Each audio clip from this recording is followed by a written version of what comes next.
name is Reverend Oscar Amonoo-Neizer. I'm with the Lashibi branch.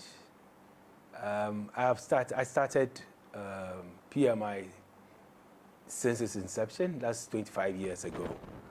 And I can say that I remember with nostalgia the early beginnings of the church, where 3 members met at the Legon campus at the University of Ghana. And then we moved to the Indafa Park, where we had prayer meetings, and then moved finally also to the Kolibu Doctor's Canteen. There we had some meetings there, and we had to move also to the social welfare place, and finally to the Kolegono KG1 GSS classroom. There we were for some years, till God finally blessed us, and we had to move to our own place of residence, that's the King's Temple, where we are today. I would say that PMI wouldn't have been that successful without the able leadership of our father, the founder and general overseer, Reverend Bernard Adeakwa. He's been somebody who we normally refer to as Pastor Bernard, and through his sterling preaching and in-depth teaching of the Word of God, and has empowered us as members to preach the gospel globally in a culturally relevant way, which has more or less offered some practical solutions to life daily challenges. My decision to join PMI has greatly been by virtue of who Reverend Bernard Adeakwa has been. I've known him since my childhood days, and his deep love for the Lord, coupled with his amazing zeal to serve the Lord, likely, I'll say, influenced me to join PMI. My continuous stay in PMI, I'll say, has been basically due to his quest for excellence, his desire to see divine order and discipline contributed to largely influencing me to stay in PMI. And I believe this has been something that almost everybody will attest to who has had experience with who Pastor Bernard is. My journey with PMI so far has been exceptional. I will say, in no uncertain terms, that I've learned so many things which I couldn't have learned in a classroom. I mean, here's a place where you learn a lot about excellence. You learn a lot about discipline. You learn a lot about being responsible under the tutelage of Reverend Bernard Adeakwa. And that, I believe, everyone who has gone under or passed through his teachings and his training will attest to the fact that he has been a better person. If I reflect in the past, what PMI has been or what PMI has done, I'll say basically what sets us apart as PMI is our ability to preach the gospel in cultural relevant ways, offering practical solutions to life's daily challenges.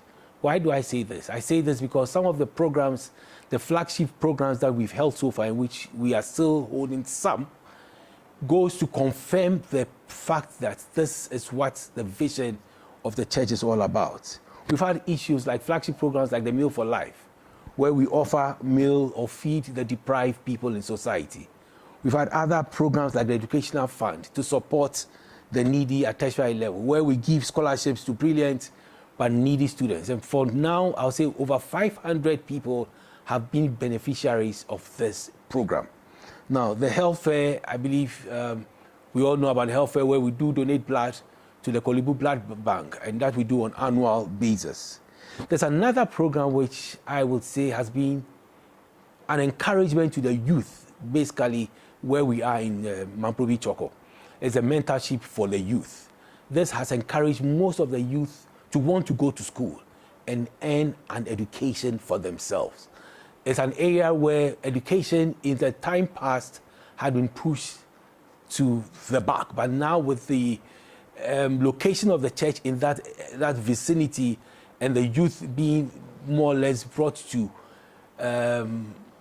hear some of the teachings of Pastor Bernard Adeakwa, he's been able to imbibe into them the essence and the need for one to have education. And I believe most of the youth in that area will attest to that fact. The Novelty program, the H2O, the Hunger and Health Outreach program, is something which was just started some few years ago. And this has also increased the patronage in church and also it's a way of also giving back to society. So it's a way of our social responsibility of finding a way of giving back to there. We find a way of finding, decent meals are prepared and then are shared with people who are both members and non-members of church. And I believe this is one other way of offering practical solutions to life's daily challenges. Where do I see the church in the years to come? I see Powerhouse Ministries International as a cutting-edge ministry with a worldwide reach, establishing a tradition of godliness and excellence in the years to come. I see PMI growing to become one that will create a landmark, not only in Ghana, but globally. I see PMI as a church that will raise leaders in this nation and in the countries beyond.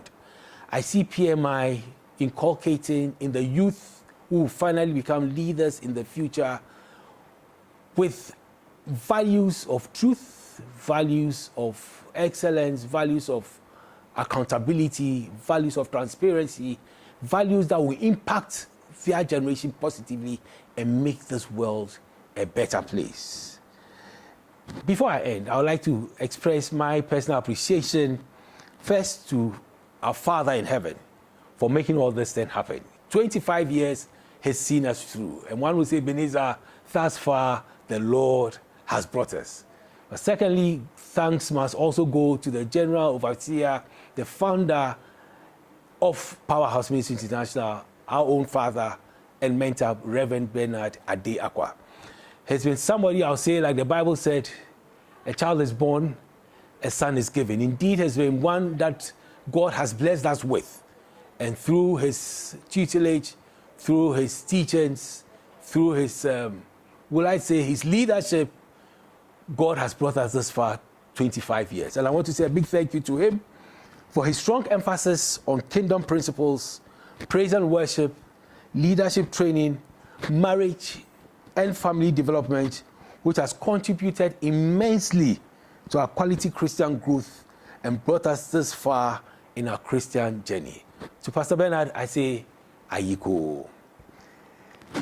I cannot leave our First Lady of the church, our mommy of the house, and that is no other person than Reverend Mrs. Cynthia Ade-Akwa, for her show of love and always ever ready to help in time of need. I want to say to our Auntie Mansa, we love you, and you've been a great support to us. Without you being behind Pastor Bernard, I don't know how far we'll have been. But to you also, I say congratulations, and God bless you for your immense support and show of love to us all, your children. Once again, I want to say we love you all, and God bless PMI.